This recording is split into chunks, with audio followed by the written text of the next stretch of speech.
ఒకవైపున steel plant ప్రైవేటీకరణ లేదని కేంద్ర ప్రభుత్వం చెప్తోంది. ఉద్యోగాలు అనేకం తొలగించారని చెప్పి మరొక వైపున కార్మిక సంఘాలు అంటున్నాయి. టెంపరరీ ఎంప్లాయీస్‌ని అనేక మందిని తీసేశారన్నటువంటిది.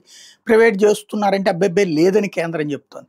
ఈలోపు కొత్త ఉద్యమం స్టార్ట్ అయింది. ఏంటంటే నిర్వాసితులు ఒకప్పుడు స్టీల్ ప్లాంట్‌కి భూములు ఇవ్వడం వలన తమ ఆస్తులు కోల్పోయినటువంటి వాళ్ళకి వాస్తవంగా ఆ రోజుల్లో ఉద్యోగాలు ఆఫర్ చేశారు. వాళ్ళకి కానీ, వాళ్ళ కుటుంబ సభ్యులకు కానీ.